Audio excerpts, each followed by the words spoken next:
हमने तकरीबन 2 महीने पहले ये भारत जोड़ो यात्रा कन्याकुमारी में शुरू की थी। आपने देखा होगा, देखा था आपने? कन्याकुमारी से चालू हुई और अब तकरीबन 2000 किलोमीटर हमारे यात्री और लाखों लोग हमारे साथ चले हैं। जब यात्रा शुरू हुई, मैं आपको मजेदार बात बताता हूं, जब यात्रा शुरू हुई हम केरला से निकले और केरला में बहुत बड़ा रिसेप्शन था। और जब मैं केरला से निकल रहा था, मैंने सोचा कि भाई अब केरला को कोई हरा नहीं सकता। मतलब लाखों लोग निकल गए। और फिर मैं महाराष्ट्र पहुंचा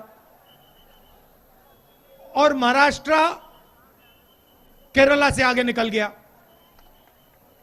अभी ताली मत बजाओ, अभी मत बजाओ, ताली बजाने का टाइम आएगा,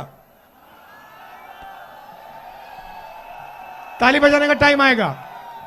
और फिर हमने महाराष्ट्र में कितने 15 दिन चले थे हम, महाराष्ट्र में 15 दिन चले। और मैं आपको बता नहीं सकता, भारत जोड़ो यात्रा को महाराष्ट्र के लोगों ने, किसानों ने, मजदूरों ने, छोटे व्यापारियों ने, युवाओं ने, माताएं बहनों ने कितनी शक्ति दी। और मैंने कहा अब महाराष्ट्र को कोई नहीं हरा सकता। और फिर मैं मध्य प्रदेश में आया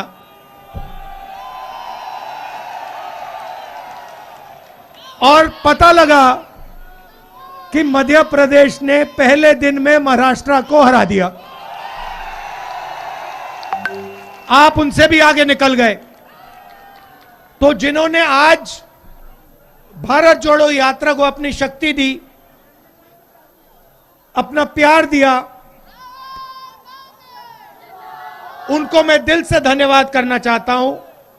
और जिन्होंने आज इस यात्रा को ऑर्गेनाइज किया, उनका भी मैं दिल से धन्यवाद करना चाहता हूं। आपको ए ग्रेड में देना चाहता हूं। सारे कांग्रेस के कार्यकर्ताओं को, कांग्रेस के नेताओं को, और खास तौर से जो हमारी मध्य प्रदेश की जनता है, आपको मैं दिल से धन्यवाद करता हूं। अब भैया, अब ताली बजाने का टाइम है। देखिए,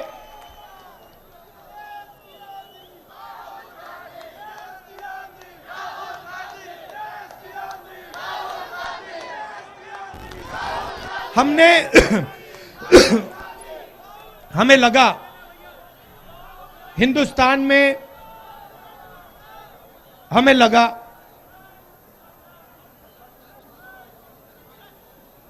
कि नफरत, डर और हिंसा का माहौल बीजेपी के लोगों ने बना दिया है। और हमने बहुत कोशिश की, जो जनता की आवाज थी, चाहे वो किसानों की आवाज हो, मजदूरों की आवाज हो, छोटे व्यापारियों की आवाज हो, हमने पहले उसको लोकसभा में, राज्यसभा में उठाने की कोशिश की। किसानों के 3 काले कानून आए, उसके बारे में हमने बात करने की कोशिश की विधानसभा में, लोकसभा में। उससे पहले प्रधानमंत्री जी ने नोटबंदी लागू की थी, आपको याद होगा, सबको याद है। 500 रुपए, 1000 रुपए का नोट उन्होंने रद्द कर दिया। और आप किसी भी छोटे व्यापारी से पूछो, आज मैं उनके साथ चल रहा था, उनके सारे के सारे बिजनेस एक के बाद एक, एक के बाद एक, एक के बाद एक, लाखों बिजनेस हिंदुस्तान में बंद हो गए। और जो बचे, गलत जीएसटी लागू करके, 5 अलग अलग जीएसटी, 28% तक टैक्स, लागू करके उन्होंने जो बच गए थे उनको भी उड़ा दिया। आज नहीं, देखिए, पार्लियामेंट में हमने बात उठाने की कोशिश की और जब भी हम पार्लियामेंट में बात उठाते थे, जैसे ही हमने बात उठाई, मैं आपको दिखाता हूं क्या होता था, ऐसे माइक ऑफ हो जाता था।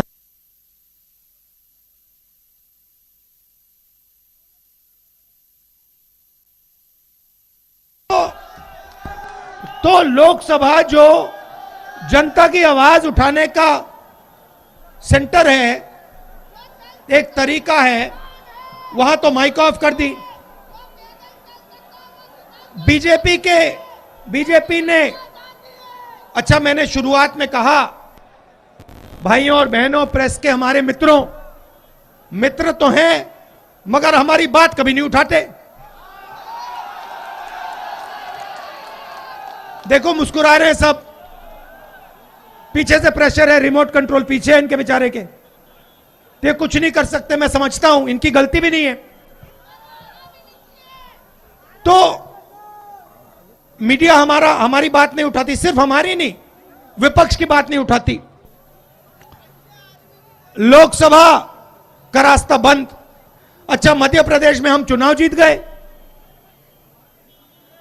हमारी सरकार थी और करोड़ों रुपए लेकर 20-25 भ्रष्ट विधायकों को खरीद लिया और सरकार बना ली।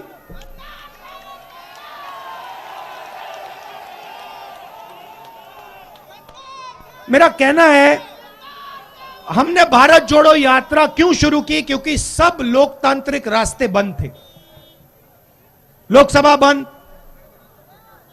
चुनाव का रास्ता बंद, मध्य प्रदेश में हम चुनाव जीत के आए, प्रेस का रास्ता बंद, बाकी जो संस्थाएं, इंस्टीट्यूशंस हैं, उनको सबको आरएसएस, बीजेपी ने पकड़ रखा है, अपने लोग भर रखे हैं, जुडिशरी पे दबाव डाल रखा है, कोर्ट्स पे दबाव डाल रखा है। तो हमने सोचा एक ही रास्ता है और कोई रास्ता बचा नहीं है, सड़क पे उतरो, जनता से गले लगो, किसानों की बात सुनो, मजदूरों की बात सुनो, छोटे व्यापारियों की बात सुनो और उनसे सीधा जाके जुड़ जाओ।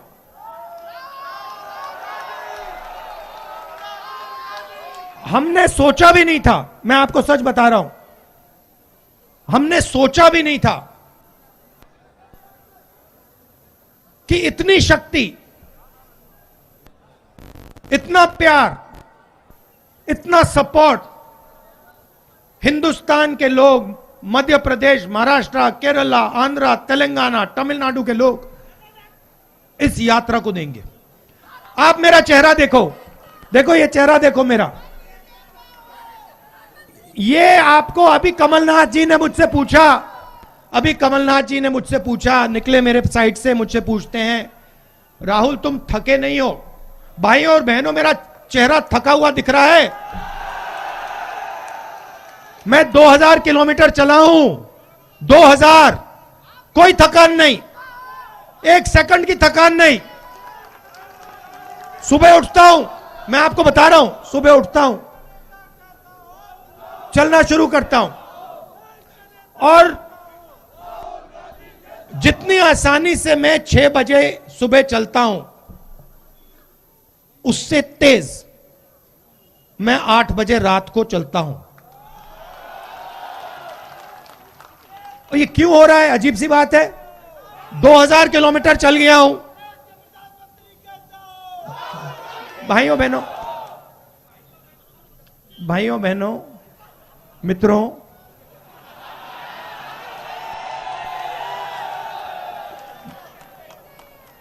अच्छा, यात्रा में दूसरी बात होती है, यात्रा में हम 8 घंटे चलते हैं, 8 घंटे चलते हैं और आपकी बात सुनते हैं, ज्यादा नहीं बोलते। मैं ज्यादा टाइम चुप रहता हूं। जो मेरे साथ चल रहे हैं उनसे आप पूछ लो।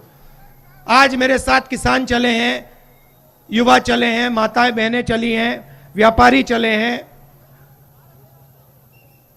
पंडित चले हैं। मैं बोलता नहीं हूं, मैं सुनता हूं। 2-3 सवाल पूछता हूं। कैसे हो, परिवार कैसा है, क्या कर रहे हो, क्या मुश्किल है, किन चीजों को बदला जा सकता है, यह सवाल पूछता हूं और सुनता हूं।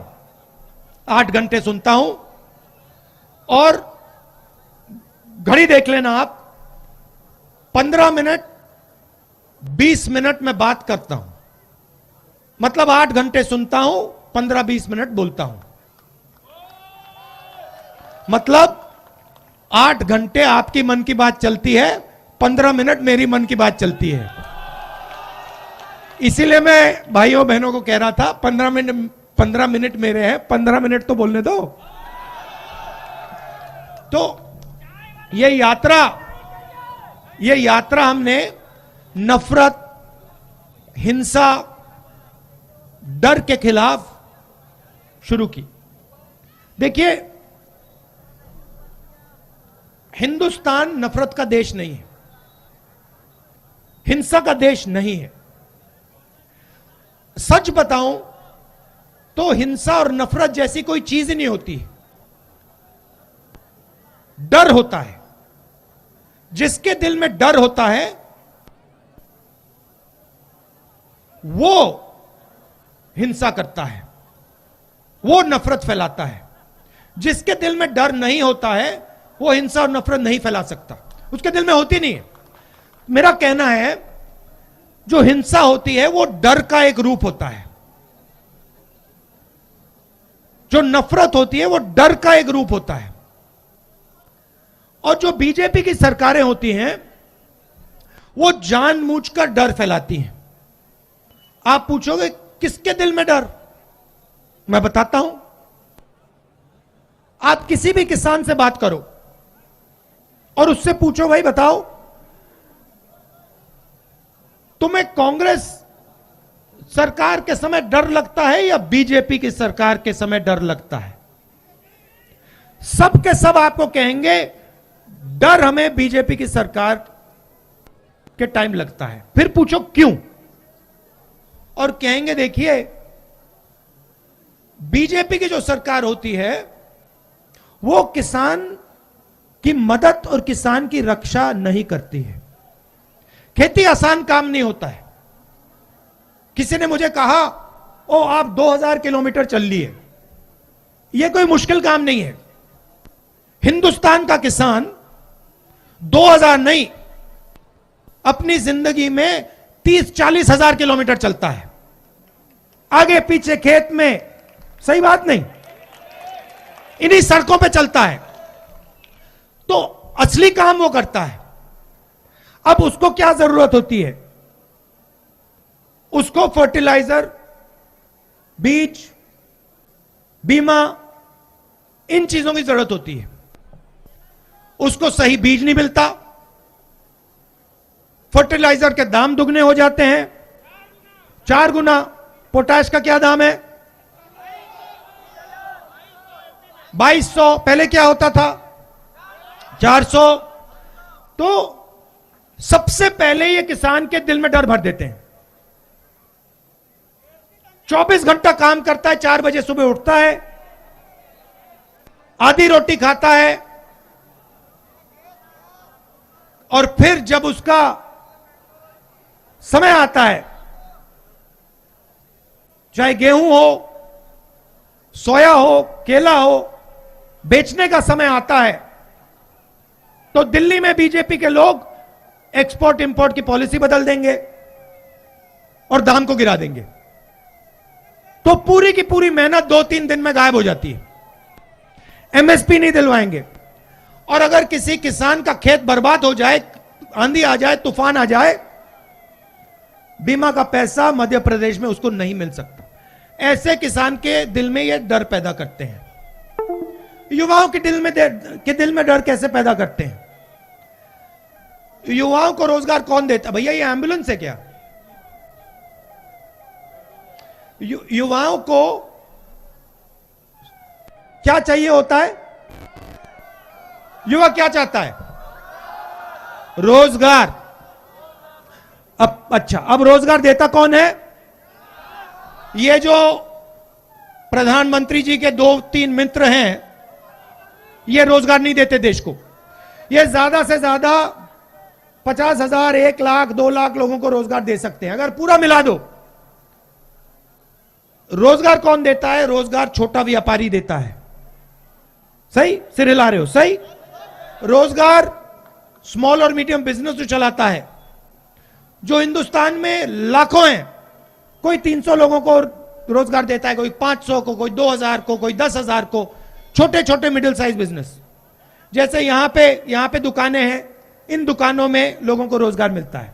ऐसी लाखों करोड़ों दुकानें हैं हिंदुस्तान में, ये रोजगार देते हैं। रोजगार पब्लिक सेक्टर से मिलता है। BHEL जैसी कंपनी, हिंदुस्तान रेलवेज, सेना, CRPF, BSF और प्राइवेट सेक्टर में जो छोटी और मिडिल साइज कंपनी है उधर। अब इन्होंने क्या किया? युवाओं को डराने के लिए सबसे पहले इन्होंने नोटबंदी, GST लागू की और जो रोजगार देने की रीढ़ की हड्डी उसको उड़ा दिया। तो आज हिंदुस्तान में युवाओं को रोजगार नहीं मिल सकता, खत्म। मध्य प्रदेश में आप कुछ भी कर लो, यहां पे युवाओं को रोजगार नहीं मिल सकता, क्योंकि रीढ़ की हड्डी तोड़ दी। जैसे ये खड़े हैं, अगर हमने इनकी रीढ़ की हड्डी तोड़ दी, ये खड़े नहीं हो पाएंगे, खत्म कहानी। जो करना है कर लो। वो हिंदुस्तान का स्मॉल और मीडियम सेक्टर है, उसके साथ नरेंद्र मोदी जी ने वो किया है। ये पॉलिसियां नहीं थी भाइयों बहनों, ये हथियार है। नोटबंदी, GST पॉलिसी नहीं है, हथियार है। छोटे व्यापारियों को, किसानों को, मजदूरों को, स्मॉल और मीडियम बिजनेसेस को मारने के हथियार हैं। और इन हथियारों को चला दिया और रीढ़ की हड्डी तोड़ दी। अब दूसरा रास्ता, public sector, railways, BHEL, army, ये दूसरा रास्ता है युवाओं के लिए, हैगा। प्राइवेट, पब्लिक सेक्टर को प्राइवेट कर दिया, रेलवेज को बेच रहे हैं, BHEL को बेचने की तैयारी हो रही है, पेट्रोल कंपनीज बेच रहे हैं। जो भी आपकी पूंजी थी, अभी आएंगे, पब्लिक सेक्टर का रास्ता बंद कर दिया। और जो आखिरी रास्ता था, जो भैया ये हमारा झंडा, ये इसको आगे लाओ, तिरंगे के यहां लाओ, मैं दिखाना चाहता हूं।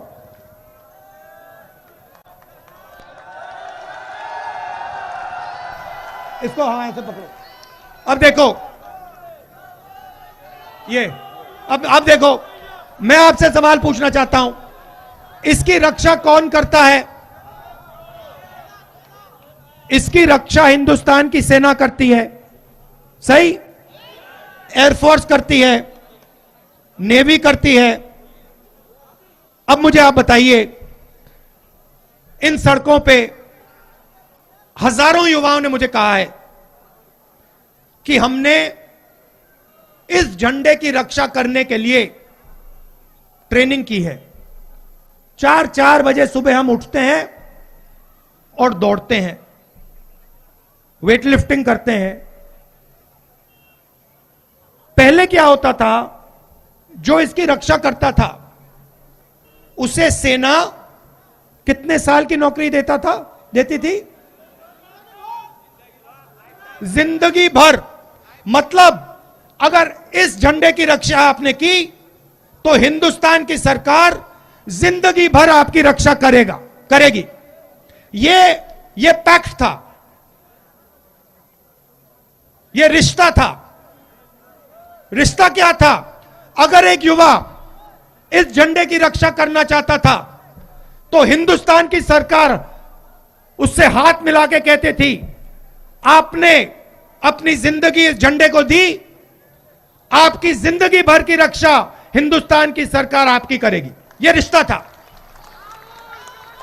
अब यह रिश्ता, यह पवित्र रिश्ता, इस रिश्ते को नरेंद्र मोदी जी ने तोड़ दिया है।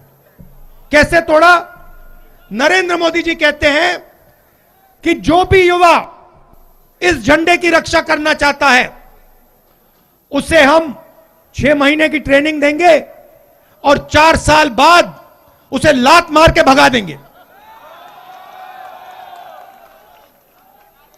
उसे बेरोजगार कर देंगे और उससे कहेंगे कि बेटा तुमने अपनी जिंदगी इस झंडे को देने की चाहिए थी। 6 महीने की हम तुम्हें ट्रेनिंग देंगे, 4 साल तुमसे काम देंगे और फिर जिंदगी भर तुम्हें बेरोजगार बना देंगे। यह नया रिश्ता है भाइयों और बहनों। मैं नहीं कह रहा हूं, गलतफहमी में मत रहो। कन्याकुमारी से मध्य प्रदेश तक हजारों युवाओं ने मुझे यह बात बोली है, एक ने नहीं, हजारों युवा ने मुझे कहा है कि हम सेना के लिए अपनी जान देने के लिए तैयार थे, हमसे यह रास्ता क्यों छीना गया है। बिल्कुल गलत काम है।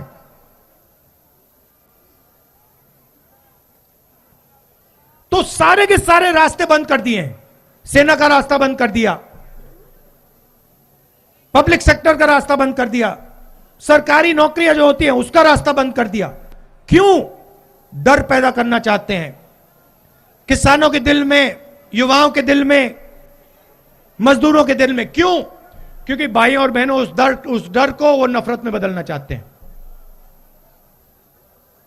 भाई को भाई से लड़ाना चाहते हैं।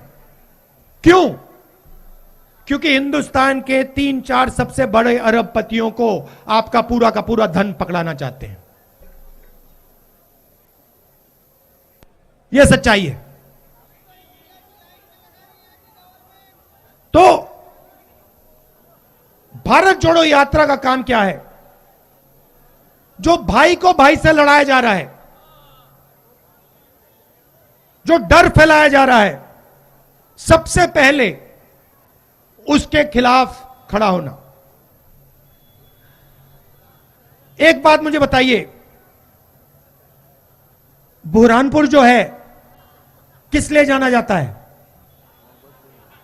बताइए। यह नफरत के लिए जाना जाता है क्या? क्या कहते हैं कि बुरहानपुर नफरत का सेंटर है? ना, कहते हैं बुरहानपुर मोहब्बत का सेंटर है।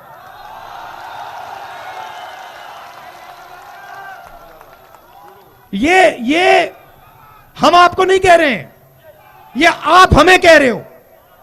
ये आपने हिंदुस्तान को सालों से कहा है, हजारों सालों से कहा है। आप इस बात को बहुत अच्छी तरह समझते हो। आपसे शायद बेहतर इस बात को कोई नहीं समझ सकता। और ये जो आपका मैसेज है, मोहब्बत का मैसेज, ये हम यहां इधर से श्रीनगर तक ले जाएंगे। तो यात्रा के दो और लक्ष्य हैं। एक, जो देश में भयंकर बेरोजगारी है, जो पब्लिक सेक्टर को बेचा जा रहा है, प्राइवेटाइज किया जा रहा है, जो सरकारी जो पोजीशंस हैं जो फुल करी नहीं जाती, भरी नहीं जाती, तो बेरोजगारी के खिलाफ यह यात्रा चल रही है। और आखिरी बात, बहन आप एक बात मुझे बताइए, यूपीए के समय गैस सिलेंडर का दाम क्या होता था? ये देखो 400। अच्छा, अब मैंने एनडीए के बारे में पूछ लिया तो आप 2 हाथों से भी नहीं दिखा पाओगे। देखो एनडीए के, बीजेपी के समय सिलेंडर का दाम कितना है? ये देखो, यूं करना, देखो यूं करना पड़ेगा, ये और फिर ये, मतलब 3 बार। यूपीए का टाइम कट। और नरेंद्र मोदी जी आते थे, कहते थे 400 रुपए का गैस सिलेंडर हो गया है। आज नहीं कहते कि 1100 रुपए का हो गया। आपको दूसरा सवाल पूछना चाहिए। आपको, ठहर जाओ भैया, आपको यह पूछना चाहिए कि जो 400 रुपए और 1100 रुपए में फर्क है, यह आपकी जेब में से निकल रहा है, तो ये जा कहां रहा है?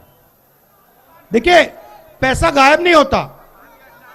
ऐसे पैसा, आपने कभी पैसा को गायब होते हुए देखा है? कि आपने पैसे को यूं किया और गिराया, वो गायब हो गया? पैसा आपकी जेब में से निकल के कहीं ना कहीं तो जाता है ना। तो आपको यह सवाल पूछना चाहिए, ये गैस सिलेंडर का 400 रुपए 1100 रुपए के बीच में फर्क है, ये जा कहां रहा है? और दूसरा सबसे बड़ा सवाल, फिर से यूपीए के समय पेट्रोल का दाम क्या होता था? 60 रुपए। बीजेपी के समय 107 रुपए। ये जो है 60 रुपए और 107 रुपए के बीच में जो फर्क है, यह सवाल आप पूछो बीजेपी के लोगों से, ये किसकी जेब में जा रहा है? ये पैसा भाइयों और बहनों,